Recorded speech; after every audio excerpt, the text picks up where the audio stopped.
ऐसा क्या है कथा में? तो कथा में जाके पीछे बैठ गए, अंगद जी सुनने लगे।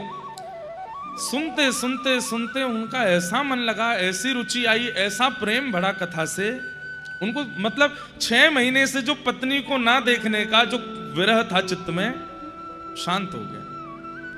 इतना अच्छा लगा। थोड़ी देर बाद सब लोग उठ करके जाने लगे तो अंगद जी बोले, क्या हुआ आप लोग सब जा क्यों रहे? बोले कथा विश्राम हो गई। अब कब होगी? बोले कल फिर होगी, दोपहर में होगी 3 बजे से, आ जाना। तो अंगद जी महाराज बोले अच्छा मैं आ सकता हूं? बोले हाँ आ जाना। अगले दिन अंगद जी फिर चले गए कथा में।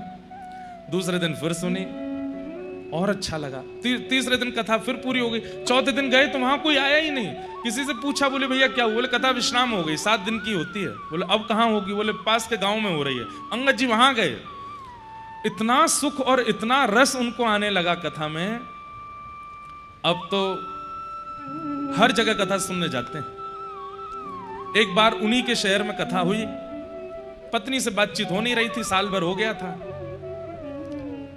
कीर्तन गाया व्यास जी ने, तो आगे तो पत्नी नाच रही थी और पीछे श्री अंगद जी नृत्य कर रहे थे। अंगद जी का नृत्य ऐसा था कि नेत्रों से अश्रुपात, रोम रोम कंपायमान, प्रेम के सारे लक्षण प्रकट होने लगे।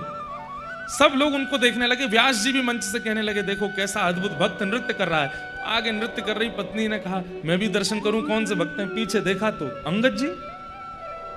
ये तो मेरे पति देव है, ये आज नाच कैसे रहे हैं? थोड़ा और पास जाकर के देखा तो नेत्रों से अश्रु, कोई आडंबर नहीं था, वास्तविकता।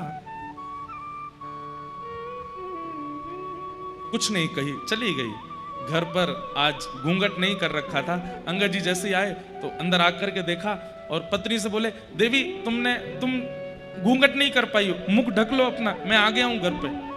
पत्नी ने कहा अब घूंघट नहीं करना है। क्यों? अब क्यों नहीं? बोले अब आप वैष्णव हो गए हो, अब आप भक्त हो गए हो, अब मेरे को ये नियम धारण नहीं करना है। अंगद जी बोले देवी बुरा नहीं मानना। क्या? 6 महीना पहले तुम्हारा रूप देखने में बहुत आनंद आता था, पर अब जब से कथा आई है ना जीवन में, अब तुम नहीं, अब तो मुझे ठाकुर जी को देखने का मन है, अब तो प्रियालाल जी को देखना।